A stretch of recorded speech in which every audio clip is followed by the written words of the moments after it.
Good evening, ladies and gentlemen. I'm Ryan Bijant, host of COWTOWN Movie Classics, and we are about to enjoy one of the most outrageous and controversial horror films of the pre-code era. From 1932, it's The Mask of Fu Manchu, starring Boris Karloff and Myrna Loy as the kinkiest father-daughter duo you'll ever meet. Joining us tonight to unpack the sex, shameless camp, and blatant racism are film historians DIANE TRAN and Ben Everett. How are you guys doing today? We're doing great. Awesome. So, DIANE, I have a question for you. I'm curious. We're showing this series, Yellow Peril, the portrayals of the Hollywood Orient. And as a lot of people may realize, if you watch a lot of films from the 1930s and 40s, this was not a very, shall we say, enlightened time for cultural sensitivity. But even in an era where, yellow-faced performers were common, film series like Mr. Moto or Charlie Chan, what makes The Mask of Fu Manchu stand out even amongst other examples at that time? Well, the most direct example would be that this is a character you should fear, and he is basically basically xenophobia incarnate. So everything through the history of xenophobia against Asians and the otherness of the Orient or the East somehow is personified in this one character, Fu Manchu. And this is a very complicated history that kind of goes with that goes back like hundreds of years and then accumulates almost ahead, pre-War II. So, but it's been around for centuries. You could start with Genghis Khan. You can go on to the Opium Wars. You have the Boxer Rebellion. You have the conquest of Manchuria from Japan. The coming of the Chinese to America. The Anti-Chinese Exclusion Act of America, which is the first time an entire race was excluded from citizenship and just not being allowed in America. And then even the Russo-Japanese War, which kind of like accumulated what is known, what coined the term Yellow Peril. So it was actually Kaiser William II who did that because he wanted to take over China. And he did it with 8 other countries, technically 10, which included Japan. So trying to take over China, and then this is an excuse for us to colonize the East and steal everything, and they did. So, which is part of the history that still goes on. It still influences today. So we have North Korea to thank for all that. We have World War II to thank for that. It just kind of accumulates. The idea of creating the other as this abstract enemy or dehumanizing your foes, it gives you the excuse to go and take over their land because they're savages, they're barbarians, right? They don't deserve this land, we do. And unfortunately, that's something, like you said, even today, that's a topic in the news. So Ben, The Mask of Fu Manchu, it's based on a very popular series of novels written by the British author Sax Rohmer. What was the origin of this character? Why was Sax Rohmer fascinated by this personification of the mysterious Orient? It's not so much that he was fascinated. He was fascinated with parts of what was called back then the Orient. He was really fascinated by Egypt, and he wrote a lot of stories about Egypt and stories that were set in Egypt. But as far as Fu Manchu goes, the story that's always retold was that Rohmer, who was born Arthur Henry Ward to working class Irish parents, he started out working primarily. He did some journalism work, but a lot of his work was working in the English music hall, writing songs for music hall entertainers, and he actually ghost wrote a biography of a performer named Little Titch, who was a little person performer. But in the British music halls at the time, you had uh, performers who would go up in yellowface. They would pretend to be Chinese or Japanese. Chinese, principally. I think that's what they wanted to wanted the audience to most identify with. But the story goes that Rohmer, who had an interest in the occult, and he actually belonged to this secret society, a secret organization called the Hermetic Order of the Golden Dawn, which had other members like Algernon Blackwood, Arthur Machen, W.B. Yeats, and even Sir Arthur Conan Doyle. I guess its most notorious member is Aleister Crowley, whom Karloff would do a take on Aleister Crowley in The Black Cat, his Halmar Pulsig character. But anyway, the story goes that Rohmer and his wife were working with a Ouija board, and Rohmer asked the Ouija board, where will I make my fortune? And the Ouija board spelled out the word Chinaman. And then around the same time this happens, he's supposedly working on a journalistic assignment involving crime in the Limehouse district of London. And he hears about this mysterious figure known as Mr. King. And he gets contacts in Limehouse, and he keeps trying to push this Mr. King angle, but he's supposed to be such a terrifying figure, no one will talk about him. And one day, one of his contacts gives him a call and says, okay, you need to be here tonight at this time. And he said that he showed up and he saw this big car pull up in front of this, abandoned, dangerous-looking house, and out stepped this woman who he described her as being beautiful, but presumably she was of Middle Eastern extraction. And then this tall Chinese man wearing this fur-lined overcoat and a fur cap. And he said that was it. I saw Fu Manchu right there, and it was shortly after that he began writing these stories.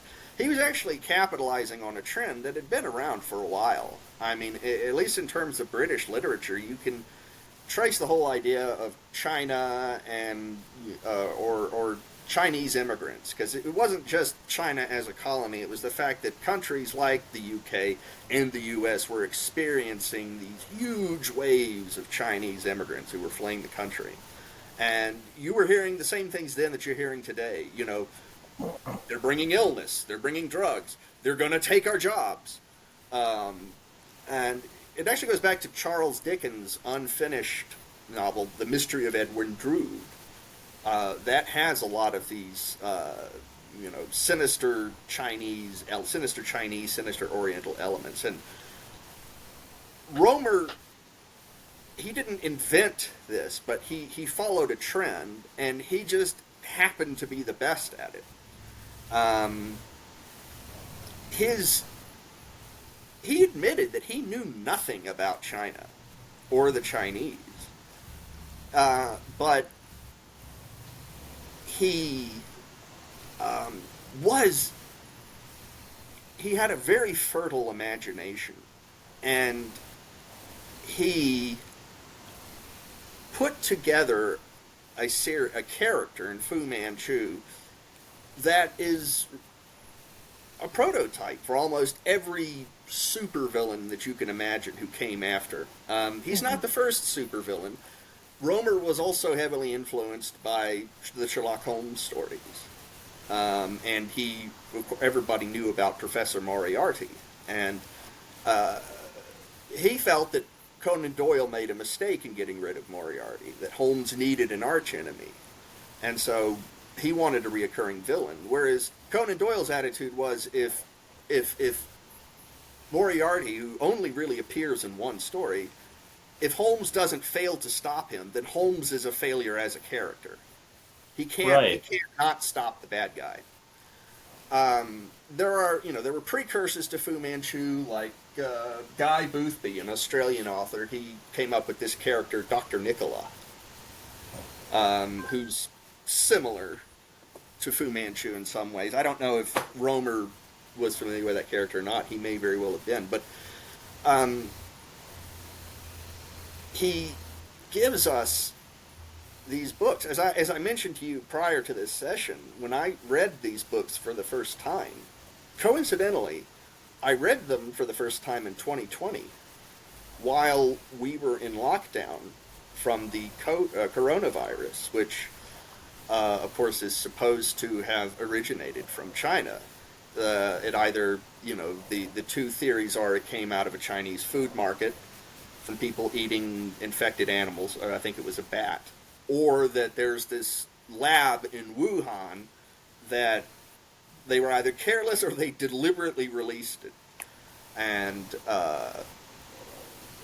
it was, as I said, when I read those books, I burned through the first 6 or 7 of these books in 2 weeks. Rohmer, for what you can say about his racial attitudes and how outdated they are, and what other problems you're going to find with his writing, he knew what he was doing as an author. His stuff is really, really exciting. And it's due in no small part to Fu Manchu. Fu Manchu is a fascinating character. A lot of the other characters in the Rohmer books, they're not really characters so much as they are types. They're shorthand versions so that Rohmer doesn't have to go into a lot of detail building a character. But Fu Manchu, over the course of the 13 novels that he appears in, he's the closest character to have something of an arc in all of those books, and he becomes more complex and ambiguous. And it's funny, reading some of them from a 21st century point of view, he actually becomes more, in some cases, he becomes more of a hero than the actual heroes are, because he's working from an idea that he's working from the idea that I want to restore China to greatness, and whereas Nayland Smith is working from and the other heroes, they're working from the imperialist side. We've got to keep China in line, whereas Fu Manchu is saying, no, I want China to be its own thing and brilliant, and that takes it to weird areas. Like in the 1950s, when communism became the big boogeyman, Fu Manchu he's working to reestablish China, but he hates communism.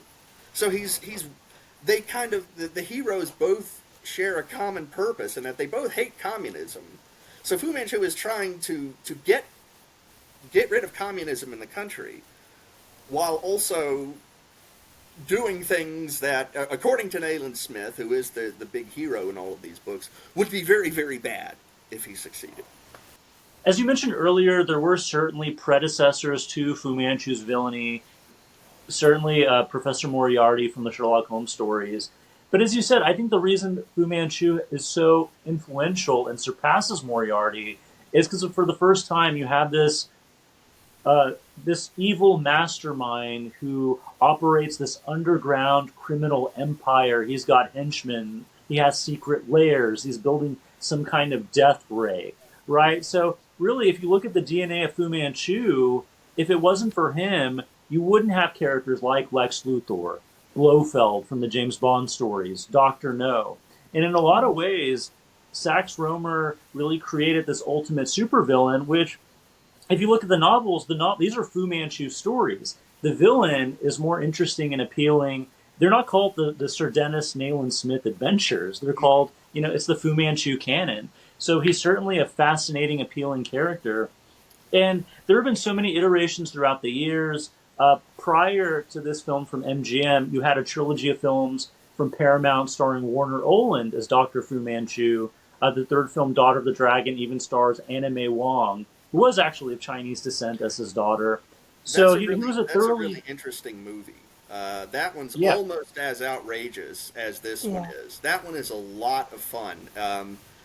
it's a shame it's kind of MIA right now, Daughter of the Dragon, because that's not only got Anime Wong in it, it also has Sasui Hayakawa, who was a Japanese actor during the silent era. He was a huge heartthrob, foreign heartthrob. I mean, he predates Rudolph Valentino, and that movie's got all kinds of wild stuff in it. And you mentioned the Warner Oland movies. Those were released a couple of years ago on Blu-ray. If anyone's curious in seeing them, they're interesting because technically, at least as far as American horror films go, and Fu Manchu is often lumped together with horror characters, it's the first horror movie franchise in the U.S. Right. Yeah. There are a lot of things that Fu Manchu kind of did first, and that's one of them. Although Oland, who's better known for playing Charlie Chan, Oland doesn't fit Rohmer's description of Fu Manchu at all. I think he's really fun to watch in the parts. They actually give him a motivation in those movies that he doesn't have in some of these other stories. He doesn't have them in the books, for example. The motivation being that his family were killed by, basically they were killed by the good guys, by the British, during the Boxer Rebellion, and that effectively radicalized him. It turned him into a terrorist, and that's what led him on his campaign of death, destruction, and domination. But you're absolutely right. And it's interesting, too, that you bring that up, that Fu Manchu is the central character, because the American publishers, when they started releasing these as books, they picked up on that really fast. The first book in the UK was called The Mystery of Fu Manchu, and in the US it was called the Insidious Dr. Fu Manchu. But the second one, I think, was called The Devil Doctor, and the US publisher Doubleday, who was a big publisher, I think they still are a big publisher, so these weren't like just pulp stories. They were stories that were serialized like in Collier's magazine and would go to big publishing houses. The Devil Doctor in the UK and the US, they called it The Return of Fu Manchu. And the third one, I believe, was called the Si-Fan Mysteries. The Si-Fan is that organization that Fu Manchu is involved with. That's his, that's like his Hydra. They're the ones who do his bidding. And, gosh, I forget what they called it in the US, but it had Fu Manchu in the title. So it shows that, at least on the American side, we realize that this is the brand name. This is the character that people want to read about. It's not the other characters. You're right.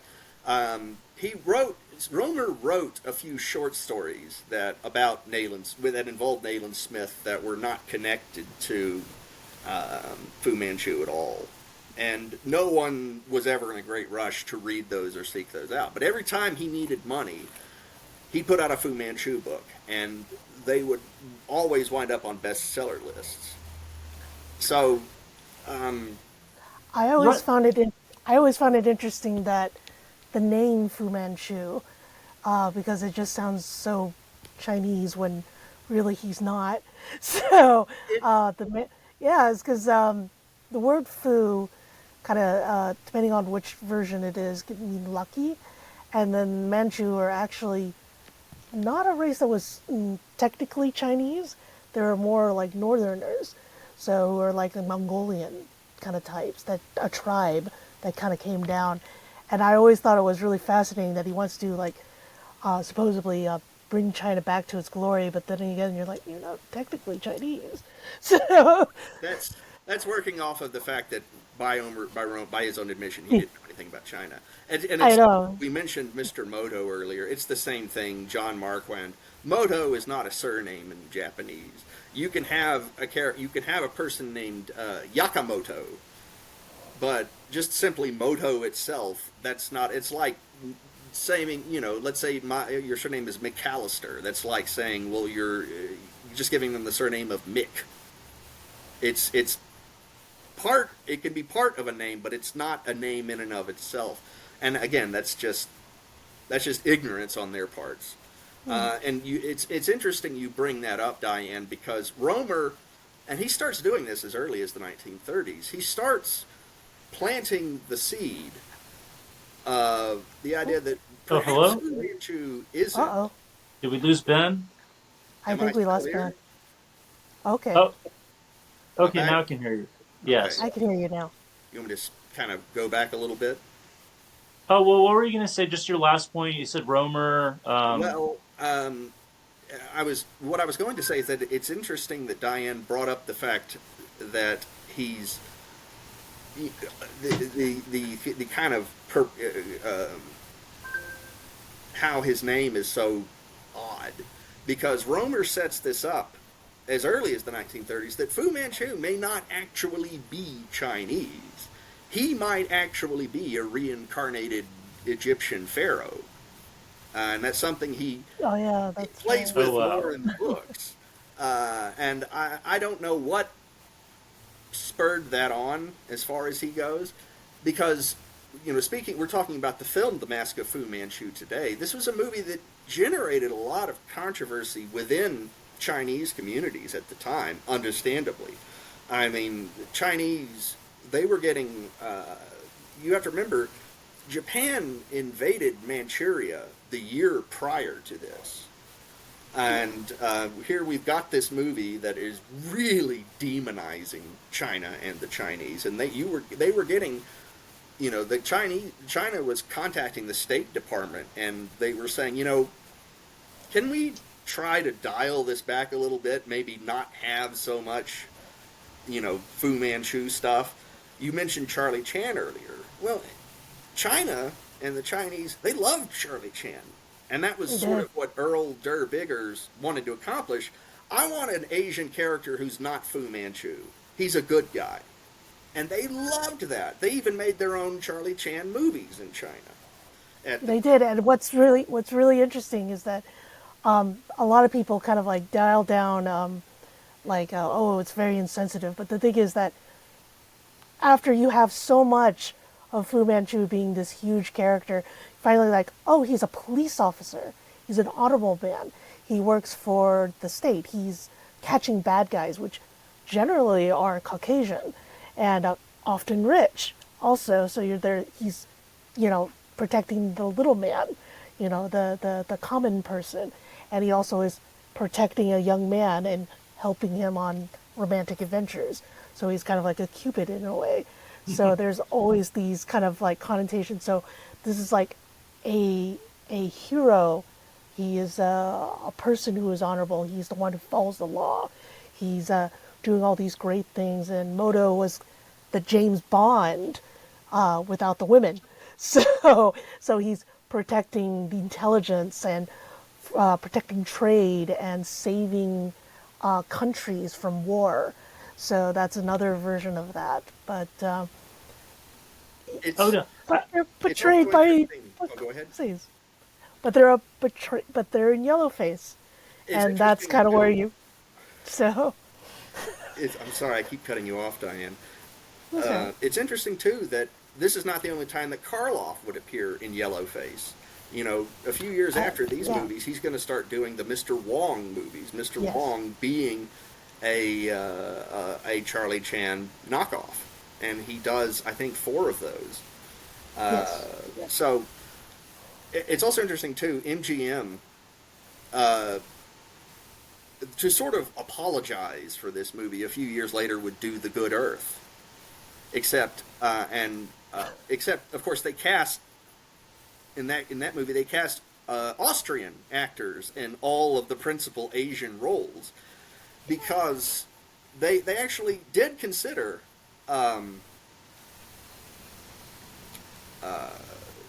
Asian actors, Asian performers, but the feedback they were getting was that these performers didn't look Asian enough. And so they were casting like actual Chinese American or Chinese performers. Like I know Anna May Wong did audition for one of the leads in that picture, but the feedback they're getting from in studio memos and stuff is, well, she doesn't look Chinese enough. Whereas if we put, if we pull Paul Mooney's eyes back, he looks more Chinese than an actual Chinese person. Well, I It, think it kind of depends. Maybe it depends on what they were used to or what the audience were used to at the mhm. time. But Boris Karloff is kind of interesting because, yes, I mean, there's probably no justification for yellowface in this day and age, but he was an actor of Anglo-Indian descent, so he did Yes, have some South Asian ancestry. So does that make it a little bit better? And he's just an amazing performer. he So is, uh, and does that justify it? it's it's It's weird. complicated. It's Yeah, it's complicated complicated. because it's complicated because for one, yes, you're playing this character that is negative, but then again, it's like so much fun. Mhm. This is a great character. He's mesmerizing as this character. It's ridiculous. Also, like the poisons and the bell torture is strangely hysterical, but the water torture that kind of comes with that, and then they also like take off like the misogyny with the daughter, as well as goes, here is my ugly and An insignificant daughter. insignificant It's daughter. Meryl Lloyd, and it's Marilyn Lloyd. So, It's um, weird because this for Myrna Loy, she had played characters like this before. You know, yes, she's playing a dragon lady. That's the stereotype she's playing.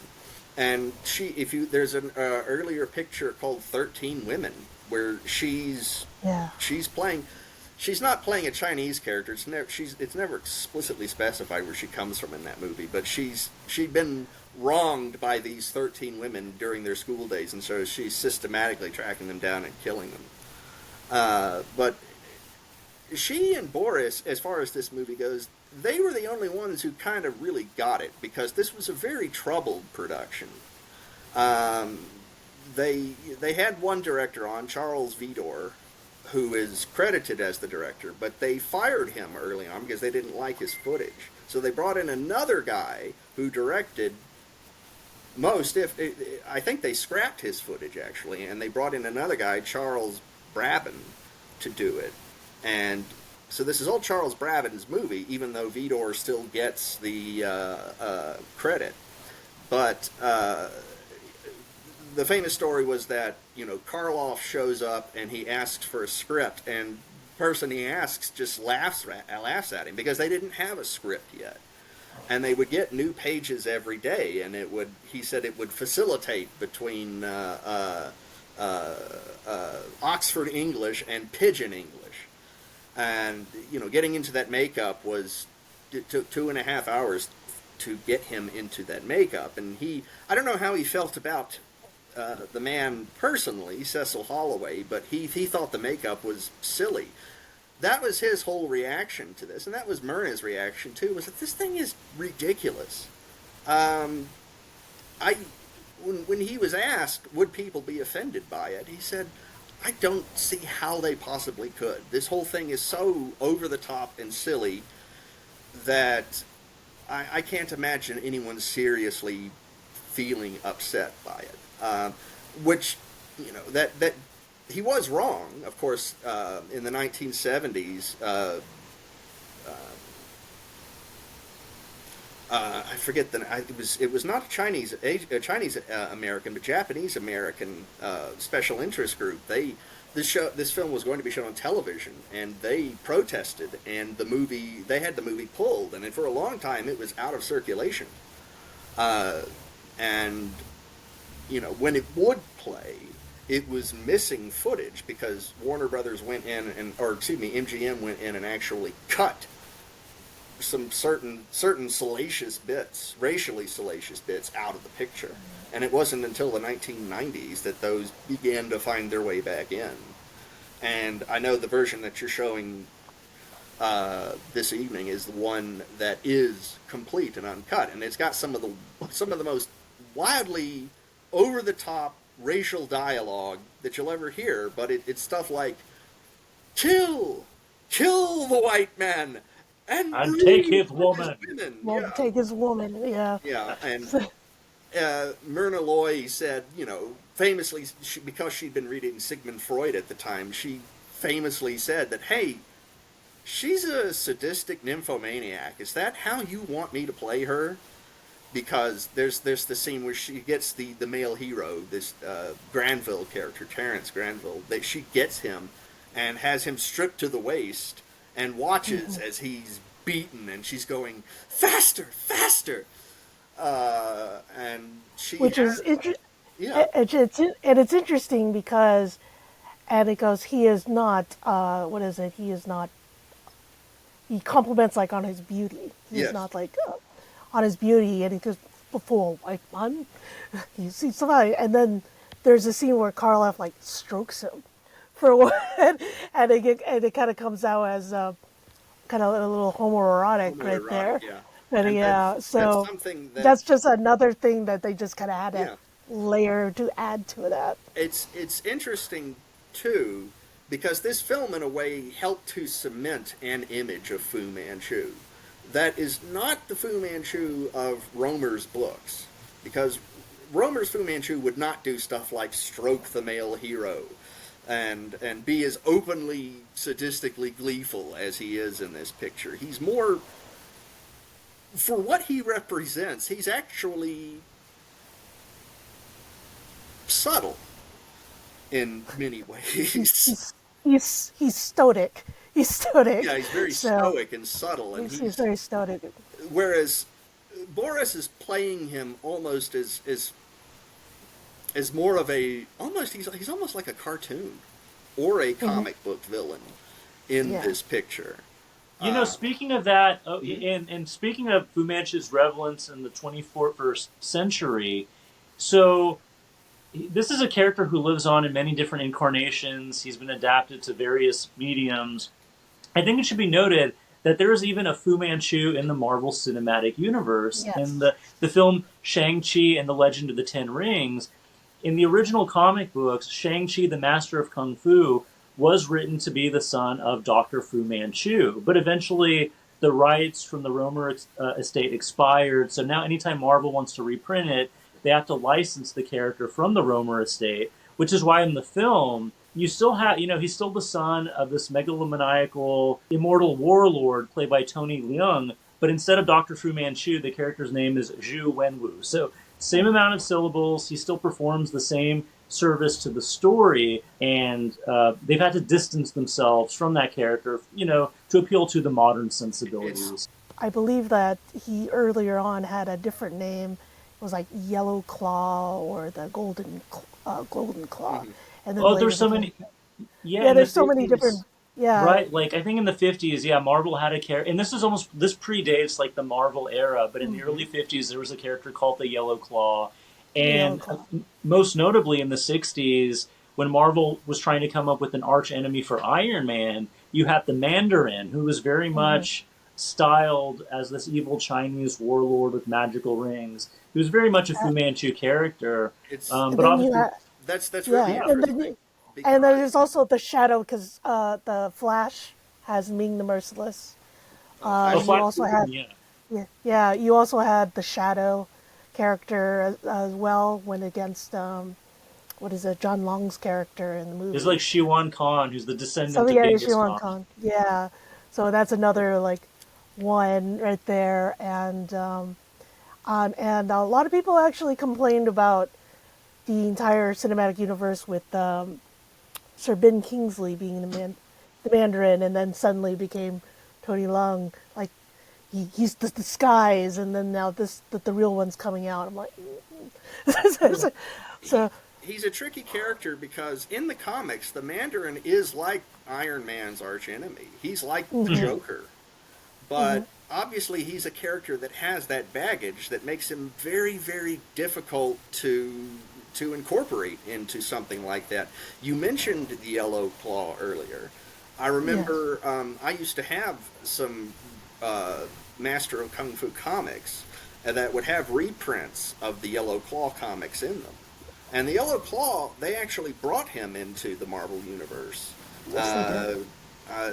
Jim Steranko did when he was working on Nick Fury, Agent of S.H.I.E.L.D. So for a while, he was one of his bad guys who would pop up periodically. And, I mean, speaking of a Fu Manchu XP, he is kind of Fu Manchu in all but name. In fact, Sax Rohmer wrote a book called The Yellow Claw.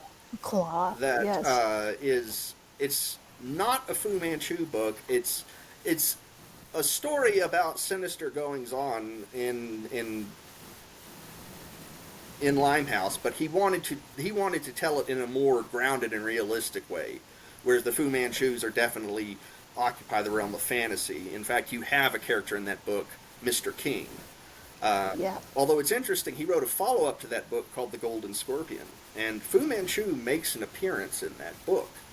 He's not named, but by his description, you can tell if you've read the prior books, you know that it's Fu Manchu, and he's sort of the higher up of the title villain, the Golden Scorpion. Oh yeah. Yeah. Well, there's so much great information out there. Like you said, this is such a rich character for the past over 100 years. He's been readapted, reimagined. He's obviously been the basis for so many other wonderful villains in pop culture history. But tonight, I think this movie is still a very unique, singular experience. If you're a fan of classic horror films and early 30s cinema, I think it's worth a watch. So, Diane, I'll let you have kind of this closing thought. How should a contemporary audience approach this film? Like, what do they have to look forward to going in? And is it even worth revisiting in this very kind of politically correct climate we live in? Well, for someone like me, I say that it does require context for you to understand it. I'm actually very much against kind of like censorship. So, and I do believe that these films have a place in our history, because to delete them means that it doesn't exist, like racism doesn't exist. It does exist. It's very prominent. And rather than removing it from the lexicon, you can learn from it and say, like, this is a character, it's part of our history. Yes, it's uncomfortable, but context-wise, it has all this history, and it's a fascinating part of history. And but then again, like, in the future, we can do better. So, and that's how I kind of see it. And it's also as also an animator, someone who enjoys even the censored cartoons of Disney, as well as the Looney Tunes as well. Those are propaganda. But the thing is that to ignore that is to say that it doesn't exist.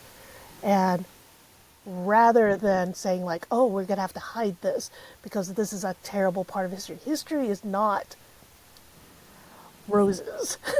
History is uncomfortable. History is brutal. And this is something we need to learn just to better ourselves as just human beings and as society itself. We are not in a vacuum. We are a shared world. And I think our differences make it better than making us like just all the same. So that's my take on it. Diane Tran, that was beautifully said. I want to thank you and Ben Everett so much for your time. I thought this was a very enlightening conversation. But if you're in the audience, please stick around after the film when we will be hearing the very unique perspective of our good friend, film historian David Del Valle. So stick around, and I'm sure he'll have something really outrageous to say. So without further ado, from 1932, directed by Charles Brabin, The Mask of Fu Manchu. Now joining us for the second half of this conversation is film historian. He's the author of the book Lost Horizons Beneath the Hollywood Sign, and very good friend, Mr. David Del Valle. How are you doing tonight, David? I'm doing good, Ryan. I'm real excited. We're going to talk about this great pre-code, very entertaining train wreck of a movie that almost got canceled because of the racism and homoeroticism that was rampant in it for a 65-minute movie that's kind of shot like a serial. And if anything tanks this movie, it's the serial-like hijinks in it that really doesn't work. And the torture scenes have no suspense, so it's all just sitting there. But what holds it together is Karloff and Myrna Loy, both white people playing Asian, both really giving performances that are worthy of a movie like this, while everyone else around them is just kind of walking through it. Lewis Stone is terrible. And the worst thing about it, which is something I hope anyone that's listening to this, that's writing movies or wanting to make a horror movie, your script is the most important thing. That's the most important thing. If your script is no good, your movie is no good. If your script is no good, a talented director can't save it. Now, in the case of Fu Manchu, you had Charles Vidor was directing it. Then he got replaced by a man that got fired off another movie at MGM, Rasputin and the Empress. So what's really interesting about this movie is not the movie itself, but the backstory of Karloff and Bela Lugosi, both probably offered well, they probably, Lugosi could have done Fu Manchu as easily as Karloff. But as far as Rasputin, Karloff could have done it as well. But Lugosi was an aristocrat. Lugosi was a very kind of handsome looking Hungarian actor. Karloff was not attractive. Karloff was not aristocratic in the way Lugosi was. So this is why Karloff could never have played Dracula. This is why Lugosi should have had a better career. But the thing is, where Karloff really hedged his bet was with makeup.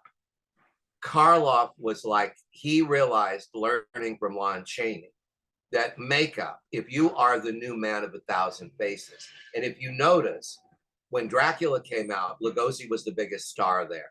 He could have done anything he wanted, and he blew it.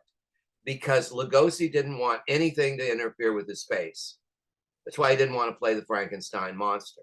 But Karloff did it, and then wisely, the main roles of Karloff's career in the 30s were playing the Mummy, Fu Manchu, the Ghoul, Frankenstein, the Bride of Frankenstein, the Son of Frankenstein. After the Son of Frankenstein, he never went into makeup again. And he never really gave, the performances of the 40s with Karloff were all kindly old doctors, except for the Body Snatcher. And he didn't rely on makeup. Lugosi never did rely on makeup. Yet when Lugosi was made up to look like Igor, he gave one of his best performances. So what's sad to me is Mask of Fu Manchu is probably the beginning of the decline of Lugosi's fame and the resurrection of Karloff. But then after the 30s, both of them would never have the careers they did in the 30s. So that's an interesting way to look at this. And also, Karloff played Oriental, he played Asian again in Mr. Wong. And there's Mr. Wong's kitty. Mr. Wong's kitty, she wants to get Mr. in Wong's kitty. But Karloff and Lugosi both played Wongs, Mysterious Mr. Wong detective for Karloff. And you can see in Shadow over Chinatown and Mysterious Mr. Wong what a great Fu Manchu Lugosi would have been. And it's just an interesting juxtaposition of things. Now, Myrna Loy didn't want to look at this movie for years and years. Rowdy McDowell made her watch it. And when she watched it, she said, well, you know what? Karloff and I are the best things in it. So, it's got all that. Now, I gathered some photos together I wanted to show you that are from the original.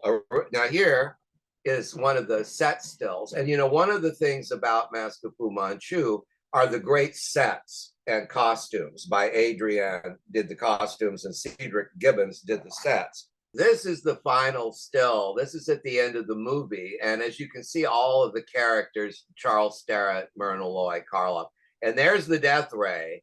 And at the end of the movie, Lewis Stone just lets it run and leaves it where any Asians that happen to wander in are going to get mowed down. Because as Lewis Stone said, the only good Asian's a dead one. So that was nice. And here is another cut scene. Here is Karloff showing Lewis Stone what his daughter is doing to Charles Starrett, which incidentally Fu is going to do as well, because he and his daughter share these guys, which is something that's just unheard of. Here's another one of the famous torture scenes. And this torture scene is completely unnecessary because in the movie you discover that the doctor has created a serum that makes people tell everything they know. So why did he do? There was no point in doing this. This was just nasty. So, and here's another one. Here's where her father and daughter both kind of check out the guy. It's outrageous stuff for 1932. And remember, 1931 was Dracula and Frankenstein. And everybody was at the height of it all. And you can see Cedric Gibbons just outdid himself. Look at these amazing, really kind of sinister Oriental sculptures that populate the movie. It's a gorgeous looking movie. And look at these stills of Myrna Loy. Look at that. This is by Clarence Bull. That's just a stunning photograph. As is this one. This was used in the poster art. Everyone smokes cigarettes in this. But guess what? The cigarettes that Fu and his daughter are smoking are kind of laced with opium and lots of other goodies. You're watching this film. I wish I had a little bit of opium to enjoy. Oh, well, listen, there should be opium. There should be marijuana gummies for everyone. The gummies of Fu Manchu. There you go. Gummies of Fu Manchu. Now, as you mentioned, now a lot of these moments we watch them as an audience in 2024. We do cringe. There's a lot of stuff, but it's so cartoonishly camp. It goes so off the rails to a certain point where it's just like, is it even offensive anymore? Is it just so cartoony and so ridiculous? It's satire. The one word that America needs to embrace is satire and comedy. If we cannot make fun of things, if our comics can't deflate the balloons of politicians and things, we're really in trouble. There's a great line in Inherit the Wind that says, "My job as a newspaper is to comfort the afflicted and afflict the comfortable." And that's a great way of looking. You want to jar the people in power. And Fu Manchu is a great kind of, the Mask of Fu Manchu is just such a wonderful entertainment. But if you examine it closely, it's not a good script. And it was a disaster changing directors in the middle of it. Because what they got, Charles Vidor filmed Louis Stone being put to the spikes. And then when Charles Braden took over, they put a fat guy in there. They put Gene Herschel. Because it was the other Charles thought, well, it's better to have a fat man impaled than a thin one. That's the kind of logic that was going around MGM at that time. It's a good movie to examine just on the grounds that, like, as you said, the production value is incredible. The Art Deco sets, the costumes, the extras. So they spent some money on this. And of course, Karloff, Myrna Loy. But as you said, the script, it should be able to work as a Raiders of the Lost Ark type adventure, but it still falls flat. Like there's just something off about it. Well, it's like, if you want to talk about Raiders, talk about the most controversial, and the one I like the best, of course, is the Temple of Doom. Mm-hmm. Mask of Fu Manchu is as close to, and I'm sure Spielberg saw Fu Manchu when he did Temple of Doom. Because that's a nasty movie for a kiddie movie. Hearts being pulled out of, remember that got all kinds of flack when it came out. Right, and you have those images of Harrison Ford shirtless getting whipped and tortured. It was in fact, I think I am the first historian to connect the Mask of Fu Manchu with the Temple of Doom.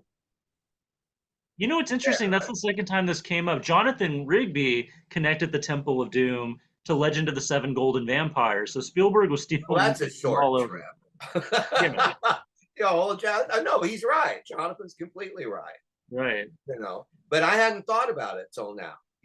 Because we still have Amoeba still has not gotten that movie in. I still don't have it. I'm desperate to get it. We'll get you a copy soon. But no, absolutely, yeah. Because I think about it, even in Temple of Doom, there's a plot point where Indiana Jones has to drink the black blood of Kali. The black... and look at the statues in that. Look like the ones that I just showed you a picture of. Mm-hmm. The sets are the same, kind of, even though they're set in different time. Actually, Temple of Doom is set in the 30s, isn't it?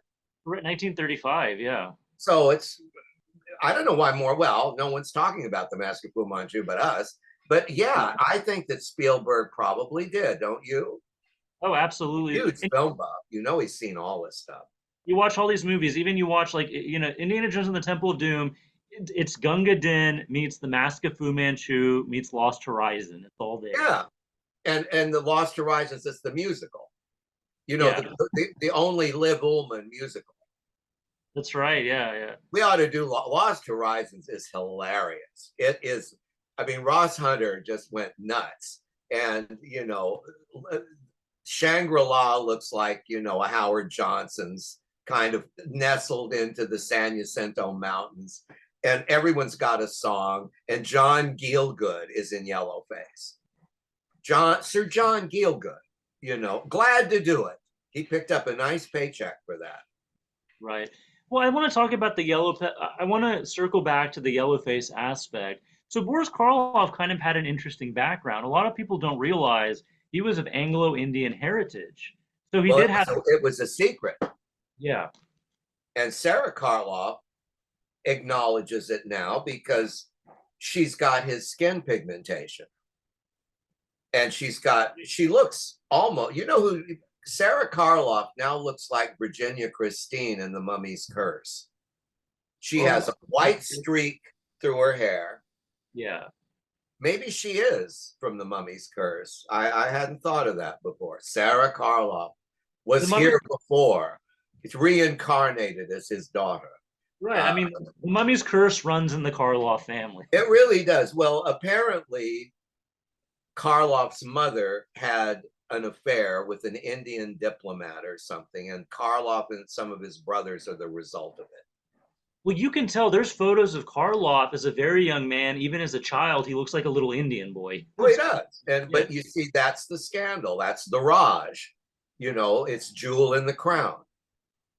And the English went over there and treated the Indian people like servants, like the Asians are treated in Mask of Fu Manchu. And the result was, like in Uncle Tom's Cabin for African Americans, the ruling whites had sex with all these underlings, and the results are like millions of different movies and novels, and it's a very sad state of affairs. But I'm very concerned, and you should be too, about this situation where they're taking movies and editing them now, or putting like Martin Scorsese's movies, all of which will be canceled probably because they're all male dominated. Women are, even though Marty, I got an Oscar for Ellen Burstyn, but he was a different director then. His movies are all now about men. He even had to go back and recut Killers of the Flower Moon because it was too much about the guys, and he knew it. It's something that's his fault, Well, did you hear? He's an old man, and he thinks like one. Well, did you hear recently AMC is coming under fire because apparently they were showing Goodfellas, and now there's a disclaimer at the beginning saying that this movie portrays unfortunate cultural stereotypes. Well, and you know what? They're going to go another step, once again on streaming platforms. What they did with Fu Manchu when they reissued it, they cut those scenes out. Mm-hmm. But you couldn't cut the racism out of Fu Manchu. Yeah. You wouldn't. You'd have a trailer. Right. But now, this went on. I mean, it's there. But I do believe that censoring movies, not showing Song of the South, cutting, removing statues of Confederate generals, pretending like the Civil War didn't happen, pretend that the Holocaust didn't happen, pretend that we didn't have slavery, pretend we didn't put Japanese people in concentration camps 10 years after Fu Manchu came out. Mm-hmm. I mean, actors in that movie were put in camps within 10 years. I mean, that's the history of America, but are we going to hide it? Right. Are we going to take our movies and cut out the bad parts? That's why it's important, Ryan, that we keep movies in our collections. Absolutely. Right. The movies, they say that if we don't study history, we're doomed to repeat it. So and we are repeating it. Racism and anti-Semitism, and it's all widespread, even today. But my view, which is very unpopular, is we need to abolish religion. People have to quit believing in fairy tales because it's destroying the world. It's just destroying the world. And I'm talking not just about white people's religion, but Middle East, all of it. All of it is bad. Not a word of truth in any of it. So the Mask of Fu Manchu has its basis, of course, it was based on a series of novels by Sax Rohmer. And you've recently covered another Sax Rohmer adaptation. Yeah, yes. And I'm glad we're going to talk about it. Dan Marino and I just did the commentary for Bill Lustig for the 4K of The Million Eyes of Sumaru. And Sumaru is the female version of Fu Manchu. And I was thinking that if I haven't read, Dano could tell us if Sumaru is his daughter. Maybe she's a reimagining of the Myrna Loy character, because Sumaru is the ruler of a weird, cult of women that want to rule the world, and men would be subservient to them. They still need men for sex, but they don't need them for anything else. And that's a reversal of fortune, isn't it? Because men used to think that way about women. Although they added, we need babies. So that's the other plus, right? So Sumaru is just this jaw-droppingly awful movie, directed by God knows what, with God knows who. Jess Franco did the sequel, which was The Girl from Rio. And in it, you have these kind of Amazonian beautiful women that are murdering wealthy men in different ways and using their money to build their empire. And it's another Sax Rohmer, but I don't know how many people read Sax Rohmer today. He's very hard to read, I think, although you'll find people that say that's not true. I just find his prose very purple and the situations very comic in a way. But there are people that enjoy, like H. Rider Haggard. There's Bram Stoker. These are not easy writers to plod through, because they take their time telling what they want you to know. Lovecraft is that way too. H.P. Lovecraft was very, that's why it's so hard to adapt. But I don't know. How many, there are so many variations of Sax Rohmer. Harry Alan Towers made a second career out of Sax Rohmer novels. But who's like Sax Rohmer only for the Germans is Edgar Wallace. And we know Edgar Wallace is one of the writers of King Kong. But he also wrote hundreds of detective stories that are all set in fog-laden London, the Limehouse era, the same era that Sax Rohmer uses. And I don't know how many of those you've seen. They're called creamies. And there's dozens, there's hundreds of them maybe. And Klaus Kinski's in a lot of them. They made them in the 30s. Lugosi did one called Dead Eyes of London that was based on an Edgar Wallace story. And then the most famous one that's been done twice is The Door with Seven Locks. But all of these follow the same kind of Sax Rohmer tropes where London's full of fog, like pea soup. There's danger in every corner. There's drugs, there's opium dens that people fall into. They used an opium den a lot in those early 30s, like The Mystery of Edwin Drood with Claude Rains opens in an opium den. And you frequently had Dickensian characters going into opium dens in London.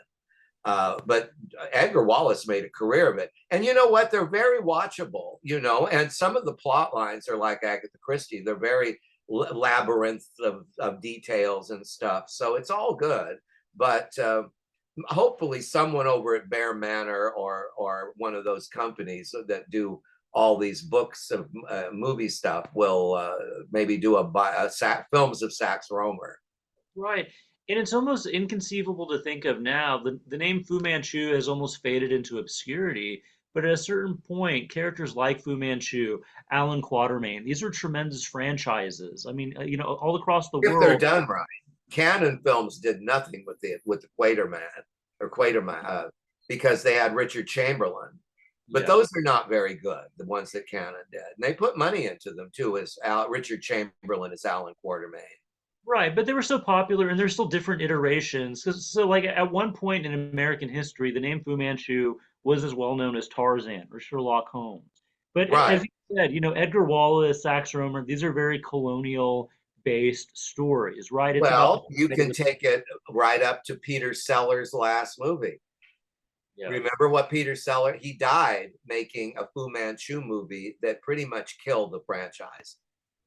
Someone will resurrect him again. Right. It's like Christopher Lee says in the Harry Allen Towers movies, the world shall hear from me again. And at the end of Sumeru, she says the same thing. The world will hear of me again, honey, So, yeah, I mean, don't you think some enterprising someone will resurrect it because it's public domain? Right. And then, hey, maybe they'll have the brilliant idea to cast a Chinese actor. Why not? Whoa, that would be a first time in the history of movies they did that. Because even Fu Manchu's last screen incarnation was a white guy. Yeah. Peter Sellers, did he ever play an Asian character prior to that? I'm wondering. You know what? He was in that movie Murder by Death where he plays kind of a Charlie Chan detective. You remember That's that? why he wanted to do Fu Manchu. You're Yeah. right. You're right.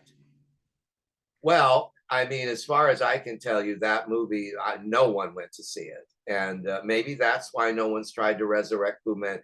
Plus, we're in an era now. A lot of this stuff it would get canceled.